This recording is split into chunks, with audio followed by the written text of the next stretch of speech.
everyone. Welcome to World of Travel, the podcast, our companion to our global docuseries, where we dive into the past, present, and future of destinations through the lens of the people who shaped them.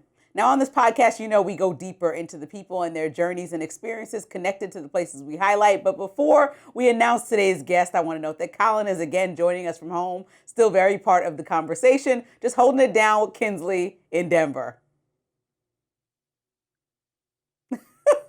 Now, today's guest is a global tastemaker who has redefined how the world sees South African cuisine. She's one of South Africa's most celebrated culinary stars. She's a chef, author, entrepreneur, and executive producer. You may know her from Top Chef, World All-Stars, Chopped, or even Beat Bobby Flay, or from her award-winning cookbook, Celebrate with Lorna Maseko. From her beginnings as a professional ballerina to becoming a global ambassador for African food culture, she's built an empire really rooted in creativity, culture, and purpose. Known around the world as South Africa's culinary princess, Lorna Maseko, welcome to World of Travel. Thank you so much for having me. I'm so excited to be here. So just so everybody knows, Kolyn, and I met at our premiere for World of Travel, our screening. You came, and thank you so much to screen that first episode for season 2 in South Africa, which was really cool to meet you because we had been to one of your events before where we tasted your food. You were the chef for that event. We were like, who is back there? Like, what's going on? And that was our introduction. I love that. And we didn't even know each other, right? That's the amazing thing about food, right? It's the one thing that I always say connects us. So, yeah.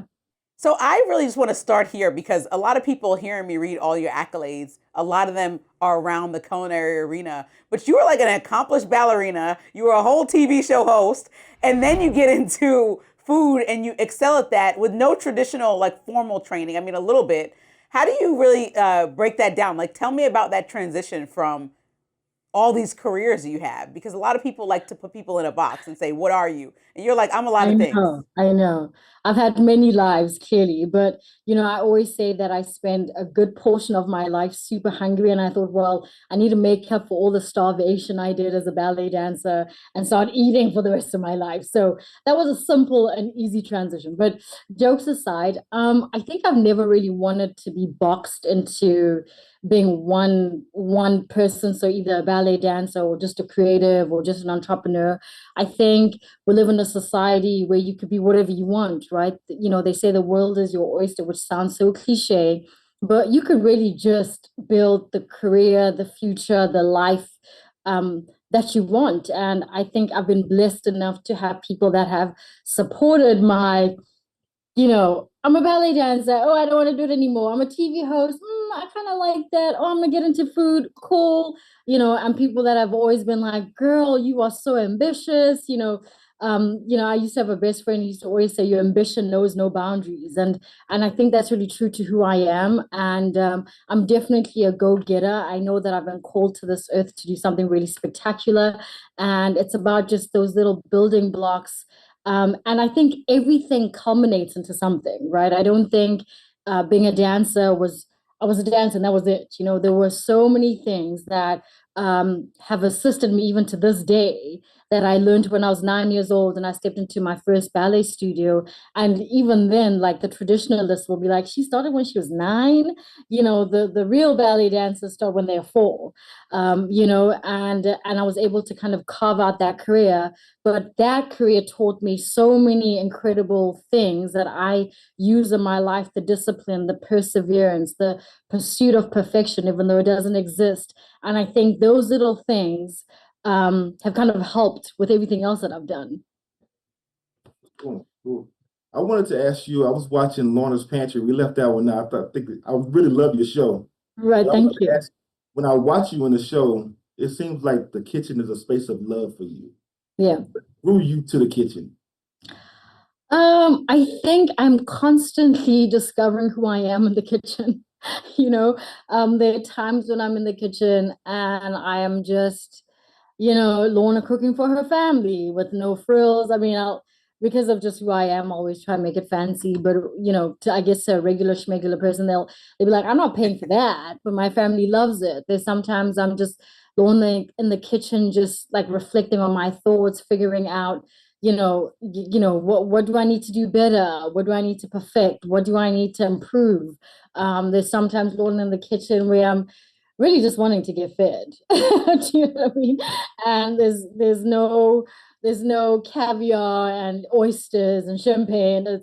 It's just the practicality of feeding myself. And so I think there are various forms of Lorna in the kitchen, but and I'm constantly discovering different parts of Lorna in the kitchen as I discover who I am and my voice in this culinary space. As you know, it's vast, it's predominantly male dominated, and I'm trying to make it out in the US and another country. And so you're constantly, I'm always a South African chef who wants to showcase the diaspora and its diversity and its incredible what do you call it, culinary finesse, to the world. And so that is always constant. But in terms of the shaping of it and the different states I'm in, the different stories I'm trying to tell, that is always evolving.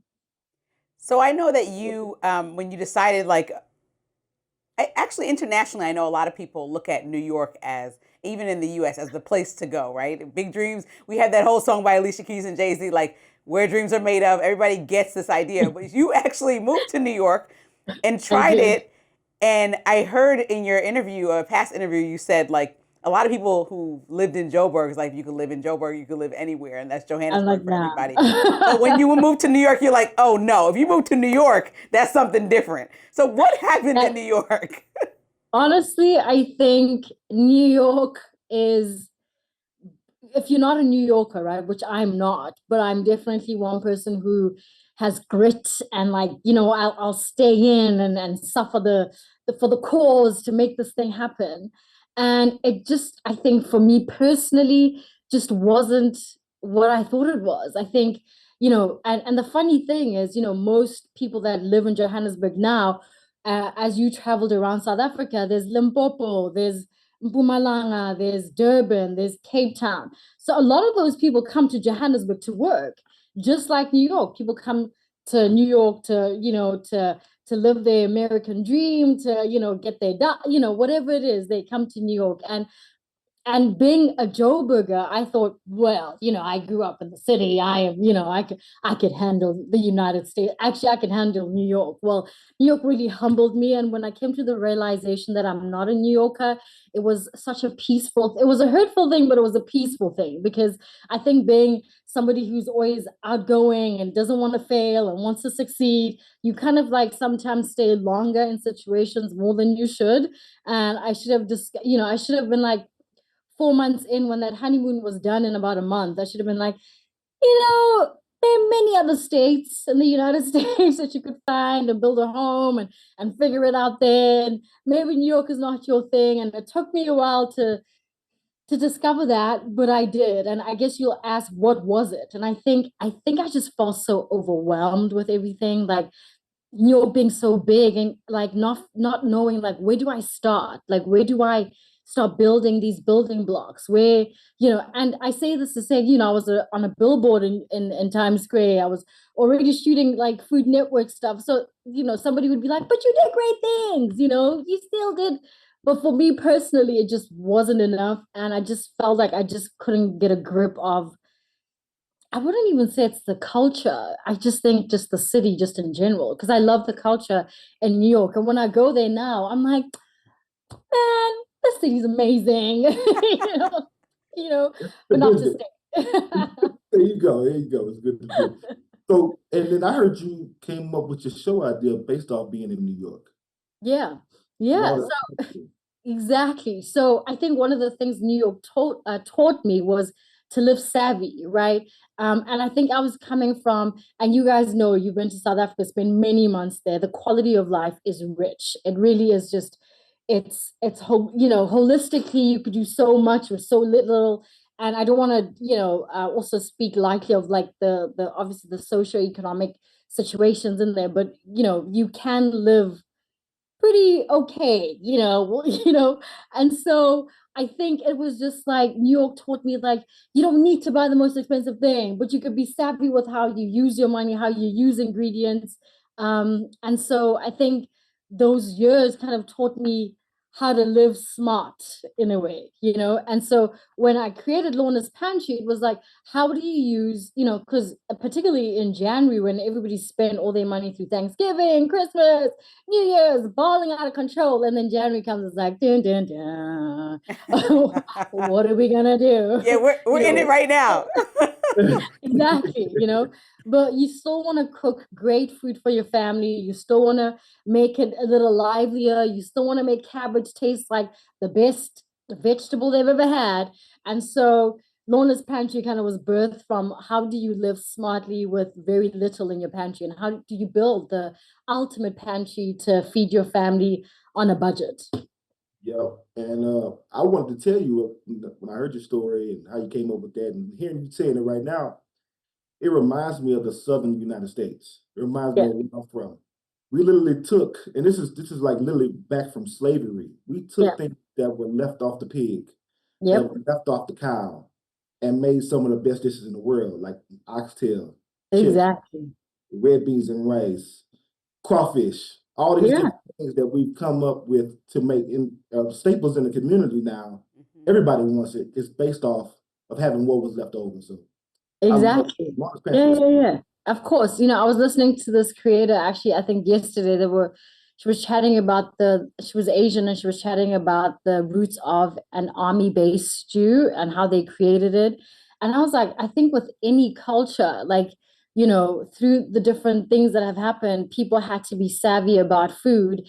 And now these things are like the most popular thing. Like people are now, making these things go viral, and it's now popular where back then, if you were, she was saying that when she was growing up, people used to make fun of Asian food because, they wouldn't want to take out their pork, whatever, with soy and this and that and another thing because it smelled funny. But now people are creating trends out of these things. And it's the same with like chitlings and, oxtail and, rice and peas. It's now the vibe. It's the juice. It's like what people love and want to, you want to go taste fufu and igusi and chakalaka. You want to explore these things, but back then it wasn't that cool.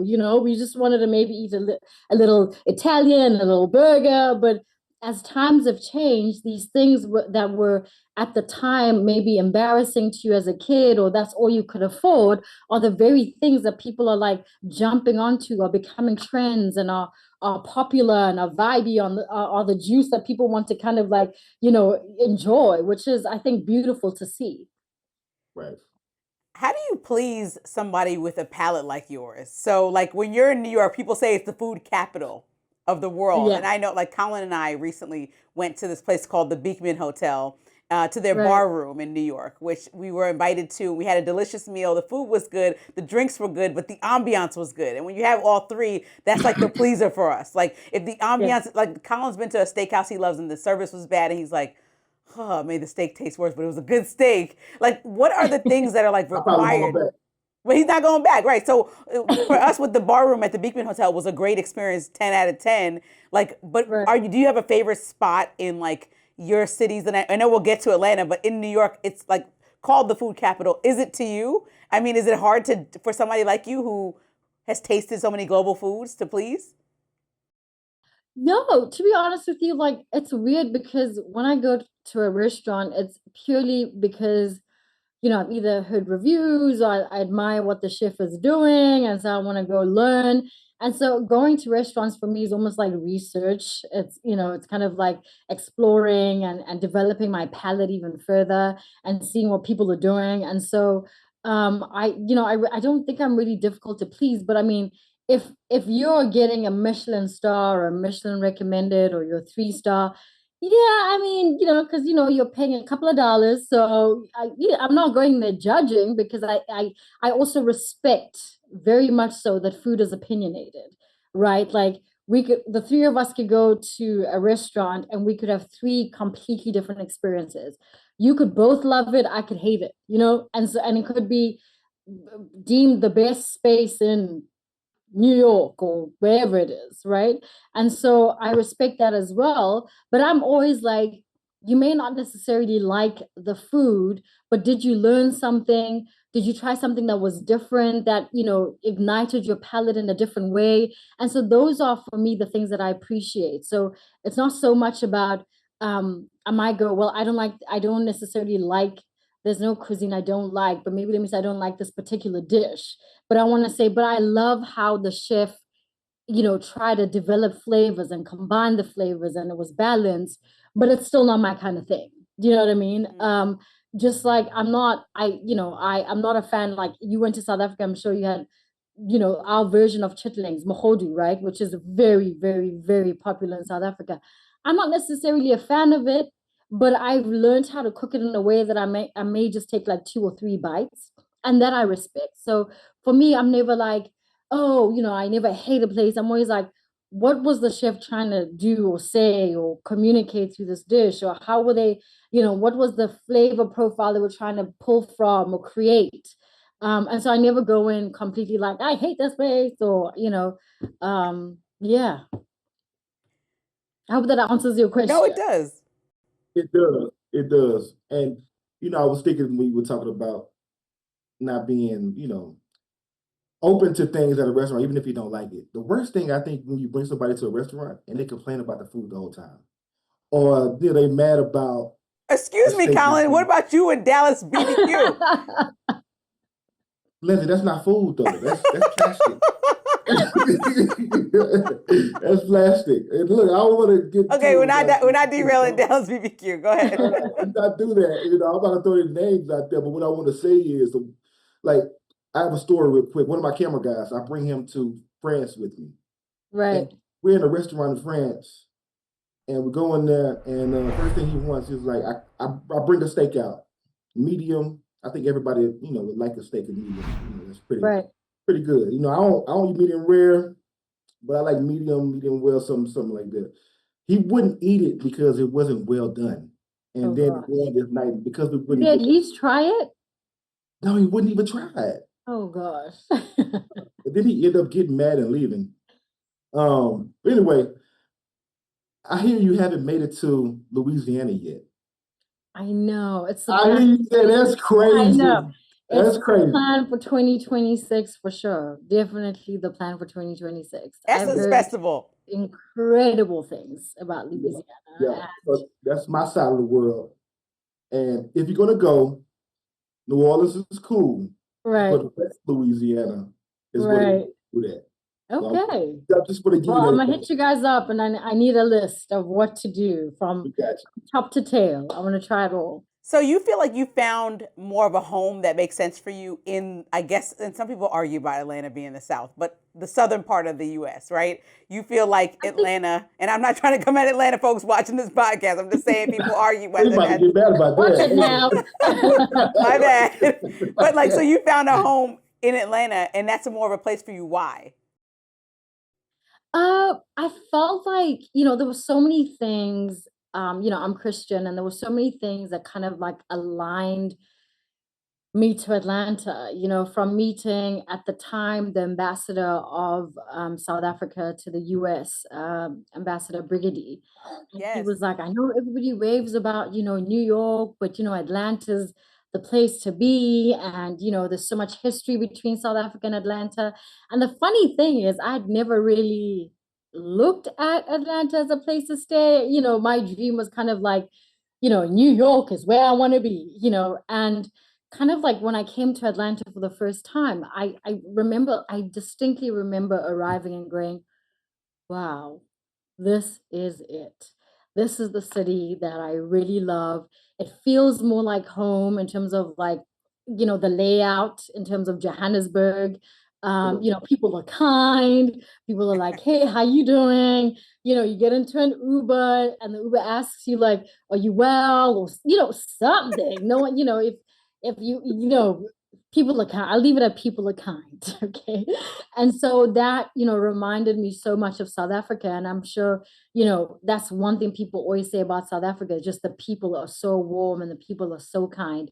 And so that's kind of like what I experienced coming to Atlanta. And also just like the level of just like Black excellence is something that really resonated with me as well. And I know people will be like, oh, it's just a marketing tool or whatever it is, but it is what it is, right? It's there, it exists. And so I just really felt like home, and I've built a little community here, and so I've really, really, really loved Atlanta, and I still, the honeymoon isn't over yet. I'm realizing what Atlanta is for what it is, but New York was kind of gone in a month. It's been um I guess my second year in Atlanta, and I'm like, I still come and I'm like, oh, Atlanta, I love the city. So yeah. You have, Yeah, Atlanta's not. Go ahead, Lindsay.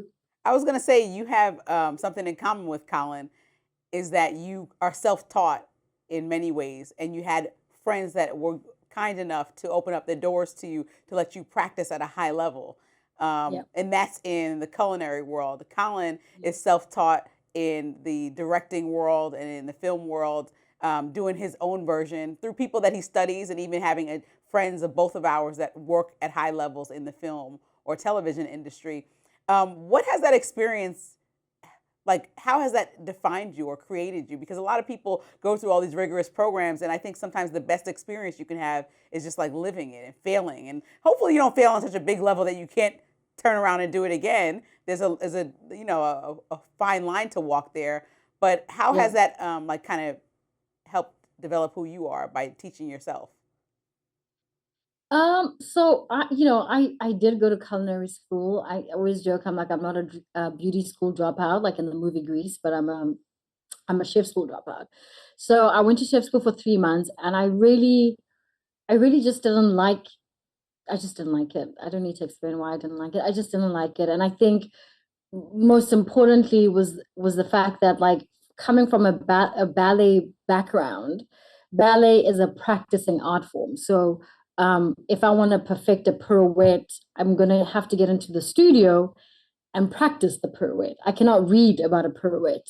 It's not going to help me do 32 4 days after a Swan Lake or Nutcracker. Do you know what I mean? And so I think when it came to, like, we had to read the books, and they were like, the French did this and the Italian, I was just like, child, knife from the onion, let me chop it up and figure it out. You know what I mean? And Yeah. so I was lucky enough, like you said, that I had a lot of chef friends who own restaurants who really just were kind enough to go, you can come into our kitchen and not do what you want, but, like, put in the work. And so with that comes, to the traditionalists, you're constantly having to prove yourself. You're constantly having to, because I didn't finish culinary school. I went a different route, and so maybe my creativity is a little delulu in terms of how I want to do things because it's not traditional. Maybe I'm not chopping like, because culinary school, they taught me to do it with my eye. Child, I'm not doing that. I'm like, is the food good? Does it taste good? Does it look great? Were the people happy? Fantastic. Did you produce a good show? Did the people love it? Were they emotionally attached? Fantastic. How you went about it, right? To be honest with you, for me, is just, it really means nothing. Some of the top chefs in the world, Heston Blumenthal, never went to culinary schools. And he's an incredible chef. He's been a Michelin star chef since he started. I think it's called the Fat Duck, and it's still an incredible sought after restaurant. With, fair enough, he's going through some mental stuff, but point is, people are still lining up to go to the restaurant. And so for me, I had to get to a point where, I might not be seen as, to your maybe traditional chef who went to school, who went the traditional route as a chef. At the end of the day, when I put out tickets to my pop-ups with Ikaya dining, people buy the tickets, it sells out. When I'm on HSN showing my cookware line, people buy the products and they love them. So there are many ways to skin a cat. And in a way, I guess the traditionalists will go, oh, the rise of, social media chefs and this and that. And I'm like, let them all rise, create garage chefs, all I care. You know what I mean? Like, and it goes back to the thing, like, you could be whatever you want. No one said, it has to be a particular way. And if you did it that way, good for you. If it's working for you, fantastic. You keep going and you excel at it. And we're going to do it the way we want to do it. And if I decide, which I probably won't, that I want to go to culinary school in a couple, maybe I won't. Let me not lie. I will not be doing that. But But if you you do, know, you have the option, right? yeah, if I wanted to, perhaps I would, but I don't feel I would actually even rather knock at one of the top restaurants in the world and be like, hey, can I just come in for a week? Do you know what I mean? Or be like, hey, can I be mentored by Gordon Ramsay? You know, like, or Aisha. Do you know what I mean? I would rather do that than suffer for the sake of people going, well, she didn't go to culinary school. I really couldn't give a damn. Yeah, Sorry. I call that when people do stuff like that, I call it they're trying to stand on your shoulders. Yeah. They're trying to keep you down because that's the only thing they have to hold on to. There's a lot of people that went to culinary school that haven't done half the things that you've done. True. And honestly, I was just taken aback, not just only the day that we went to that beautiful event in New York, but just looking at your story last night and hearing more and more about you, the supper club, Zania, all those different things, those pop-ups. And I wanted to ask you, how has that helped your brand, the pop-ups? Like Right. in what way, how's it helped your brand as far as like getting the word out or creating a sense of urgency around trying out your food?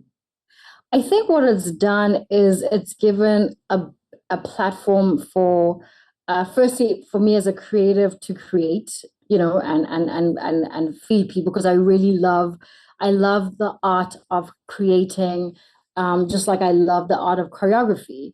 I love creating, I love seeing how people react to a dish. And I honestly don't expect everybody to love my food, but I expect you to at least be willing to try it, and respect what I was trying to do. You honestly don't have to like it, but at least you don't have to like it, but at least try it, basically.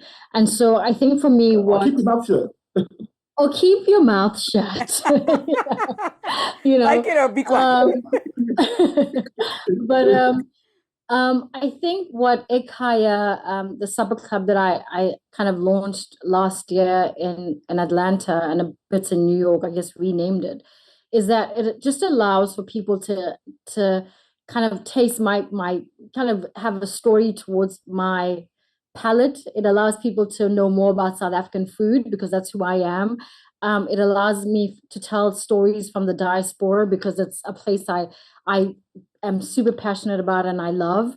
And also just like it brings whatever you were seeing on social media to life or TV to life because now instead of going, I don't even know if that dish tasted nice, now you're getting to taste it and making a decision for yourself whether it was nice or not.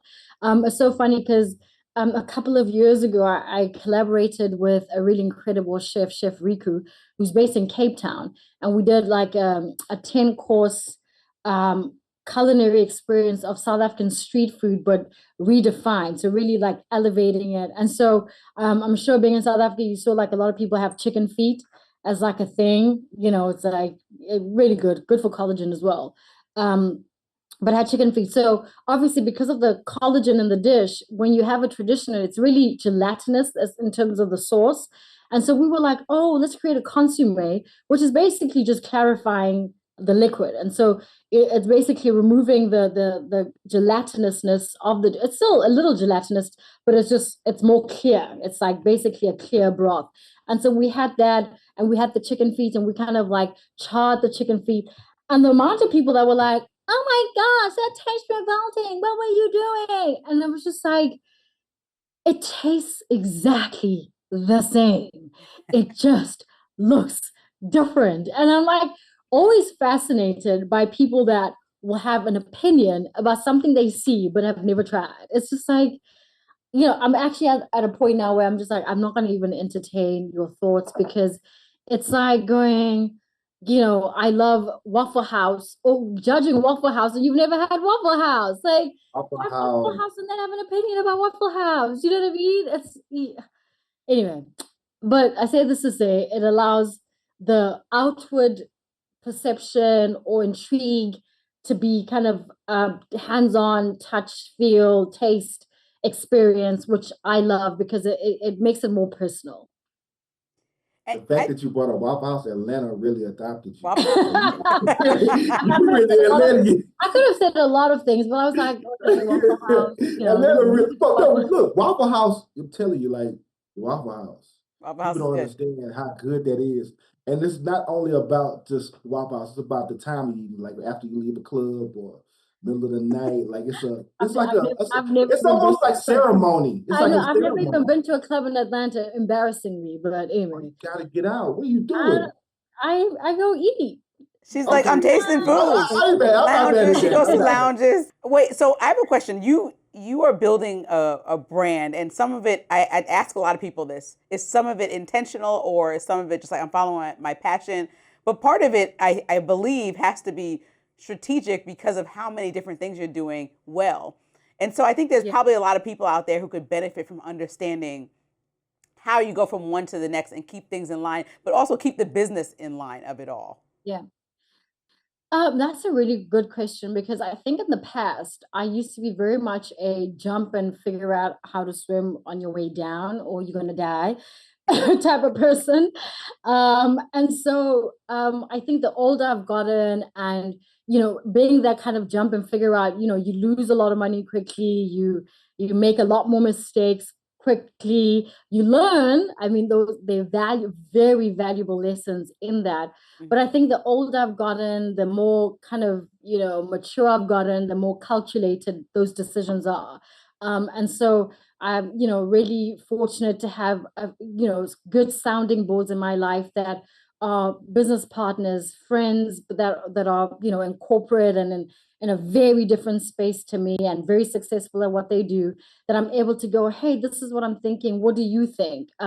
Instead of just like whipping up a business plan, I'm going to get a professional to do it because it's not my skill or my strength. And so I'm going to get somebody who's really skilled to assist me with the things that I'm not good at. I'd launched a range of sauces that were in South Africa, and we've had to put them on ice to reevaluate the business. And I guess in the past, I would have been like, oh, I failed. I put all this money in. But like now it's like, no, it's not really a failure. It's like I've learned so much from developing that product to having it in some of the top grocery stores in South Africa. And now going, okay, cool. It didn't quite work out the way we wanted year one and year and a half two, but how do we fix that and how do we better that business and how do we kind of relaunch stronger, better? And I guess, I'm learning that very important skill in that, and I think as an entrepreneur sometimes, because it's always your cash and your stuff and you want to chop and change and get someone who can quickly do something for you quickly. And this person who can, this friend who knows this friend who can do it at half the price. And sometimes just to take it back a couple of steps, find the right professionals, wait a little bit till you have enough money to pay the right people who are able to do the job properly. Then you're not having to go back and forth so many times fixing a problem that could have just been established at the get-go. And so I think that's something that I'm strongly instilling or have started strongly instilling in my thinking. And I'd like to think I'm a creative, but I'm also very entrepreneurial at the same time. And so I think each thing feeds itself. And saying I'm entrepreneurial doesn't mean I'm necessarily go with like all the numbers. And so now it's about getting the right people who will go, you're gonna fail, you're gonna crash, Lawns. Let's take a step back, and there's nothing wrong with that, And I think even when you hear from like some of the most successful business people or entrepreneurs, you're not good. You can't be good at everything, and you can't be the person who markets the products, delivers them to the grocery store, puts the invoice together. It's a recipe for failure. It can work for a certain period because you got to put in the work and understand the business 360, but you're not excellent in everything. And for somebody who's a high D personality, to kind of be like, you're not good at everything is like a okay, it's fine. Get the right people to assist, and there's nothing wrong with that. Yeah. Yeah, like I just want to tell you, I literally had a conversation with somebody about this yesterday about being ready for the next chapter in your life. and being humble about it. Mm-hmm. And right now, I think what you're showing is just being humble, being ready to learn, being willing to learn. And I think that's the only way forward. Just, just accepting things and being ready for that success, because now you're able to handle success. Yeah. So Yeah. that's dope. No, absolutely. I think what you said was super important. Like, I think one thing that I think has kept me sane is that I've never been arrogant enough not to ask a question. I've never had ears about me to be like, hey, I'm willing to start from scratch. Hey, I'm willing to just chop a potato. I don't have a problem with starting from the beginning and working my way up. And I think that has been like a saving grace to my career and to my my life so far. And yeah, people always be like, no, don't act kind, don't. I think those things still hold some hold water, not some. They hold water. Being kind, being ethical, being a good person, professional as well, have been some of the things that have really helped. So yeah. Yep. And I think And you can see it. When I met you the other day, when we finally got a chance to meet, it exudes. Thank And you. it brings in the right people. Yeah. I move around like that too. And a lot of people try to take advantage of me being nice to them and try to think I'm like green or, I'm not city like or whatever, but this is how I want to present. And I'm Yeah. not gonna let anybody take it from me because it's my superpower. Yeah. And honestly, I want to wield it because one thing I am good at is I'm a good judge of character. And so I'm nice, and that may bring in people who want to prey on me, but I got your number and I know what you're doing. And so I want to use it as a tool to bring in the right people, but I'm watching you and I'm going to use you like you thought you were going to use me. Yeah. Likewise. Yeah. And it's also inspiring to see like people who are in different industries. I think that our generation and even younger people more so are just deciding what they want to be.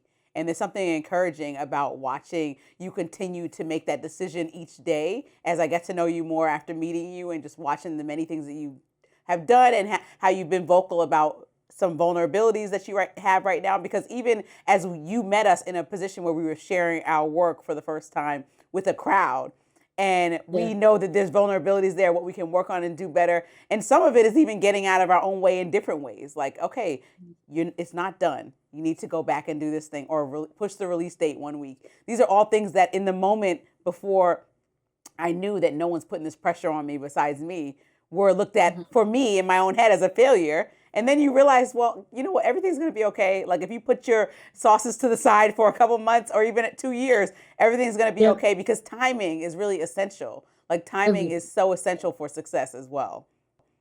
Yeah. Yeah. No, absolutely. I think a lot of the times it's so easy to think like, oh, somebody just made it and they just, this series just came out and it's fantastic and De Beers is behind it. Oh my gosh, they're amazing. You like, they've been kind of putting in the work for a couple of years now, child. Like they did put in their own money for some time. It didn't just happen. And I guess it's a kind of like a hard thing for, I guess, younger people to realize that nothing just happens. Even when you look at like some of the most incredible young social media or content creator stuff, they're awake. Like I'm like, social media as a job is not an easy thing. Like to wake up with the camera and then like, wake up, move the camera, move the camera. I'm like, child, that's a good 3 hours of that 1 minute because especially like the ones that have like multiple shots. I'm like, wow, child, I'm keeping one shot. If you don't like the recipe, scroll. It's a lot of work. And so, unfortunately, success it just requires that, right? It requires the discipline, it requires the time, it requires, it requires you to put in the work. And there's no way around it, there's just no way around it. There isn't. There's no way around it. How do you feel about the fact that the world is paying attention, at least I can say our generation, than more maybe than a couple of years ago, to South Africa, particularly because of the rise of like one of our biggest late night shows hosted by Trevor Noah, South African man. One of our biggest celebrities right now, Tyla, South African woman. Like, how do you feel about that? I absolutely love it. It's like, you know, I've always known South Africa is amazing and it will always be amazing. I'm South African, so I'm very biased to this conversation. And part of actually me kind of venturing out to the US was to go from a culinary perspective was I want to show the US how incredible South African food is. You've experienced the treasure that Trevor is. You've experienced the music through Tyler. You've experienced the music through other artists, Black Coffee, Major League Boys, the Twins.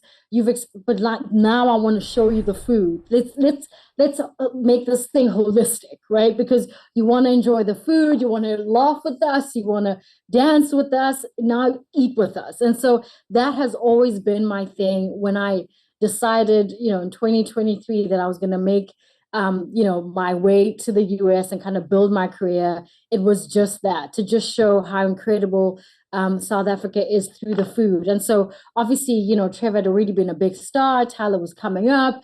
And so, and obviously I'm just like, a little droplet in the ocean, but it's still being able to show the little community that I've built that, by God's grace will continue to get bigger, just how incredible the food is, so that you're able to come to South Africa and go, I went to this restaurant, La Calam or wherever, or the Edge in Cape Town. And when I came back to the US, I had to go to Ekaya in Atlanta because I love South Africa so much. And that has always been my goal. So for me, I feel like holistically, everything kind of feeds off each other, and it's a beautiful thing. So Don't shortchange yourself. One drop can break a levee. So I like that. One drop can break a levee. So don't shortchange yourself. Yeah. I love the fact that you sold or you got your show license. Tell me about the story about you getting Lorna's Pantry license. Honestly, I've always been like the front with the front of camera. What is it? Front of camera? Yeah, front of camera talent. Yep. Yeah.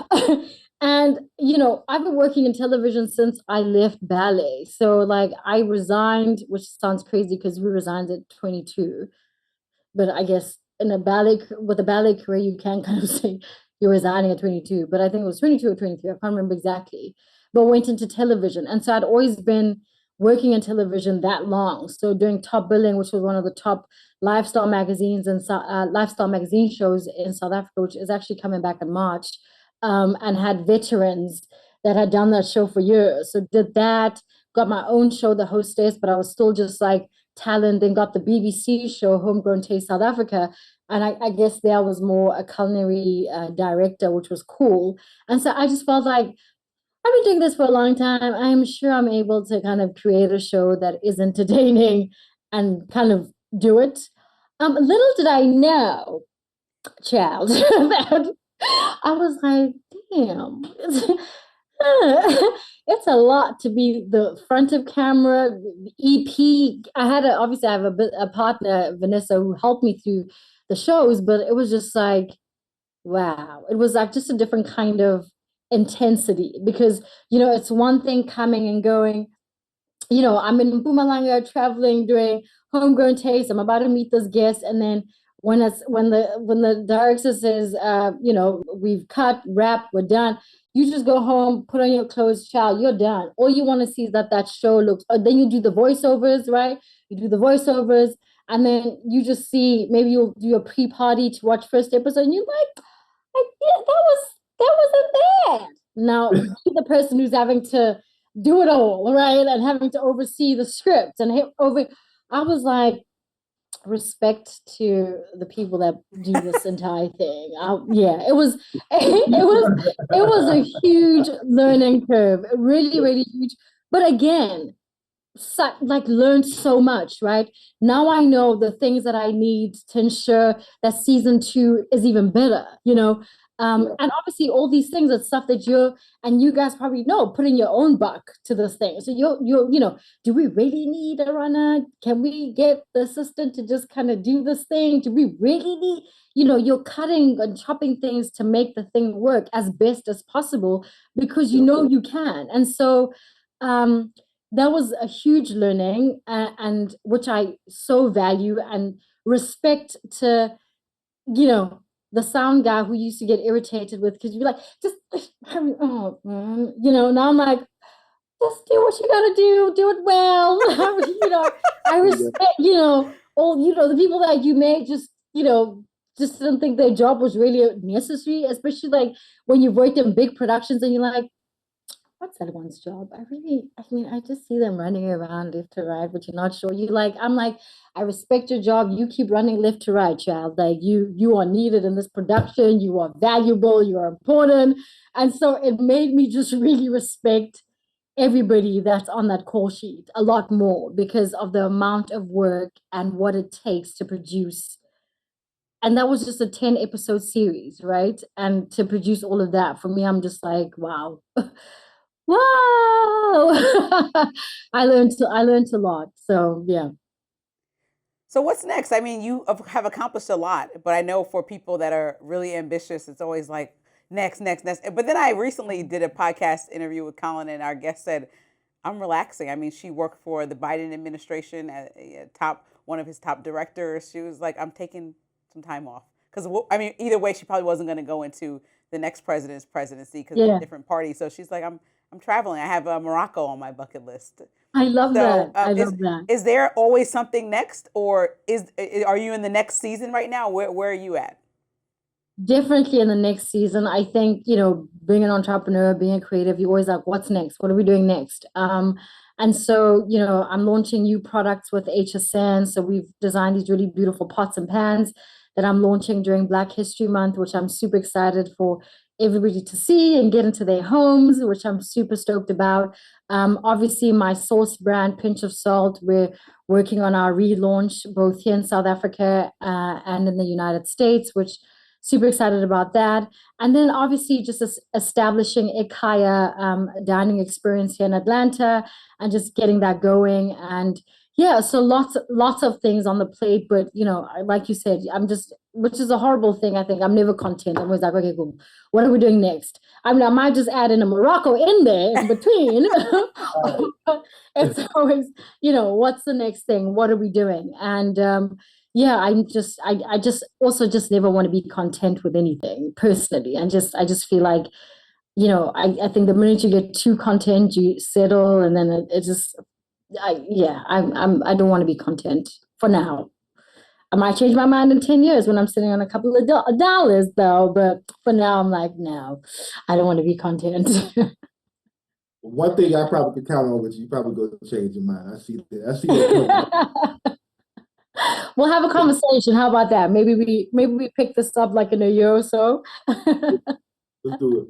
So is Atlanta the Yeah. final stop? Do you think you're going to stay there for a while? I think so. I think for now, this is what this feels like. I definitely have ambitions of kind of branching out Akaya to New York and DC. So Oh, come to um, DC. of course, I mean, I love DC. I love the just the variety and vastness of the culinary scene in DC. It's insane. So I love that. So it just makes sense to want to kind of go out there and explore what that looks like for a South African pop-up experience. And obviously New York being where the bricks were built, is I have to always go back. And so just super excited about the future, optimistic and just trusting God and working hard.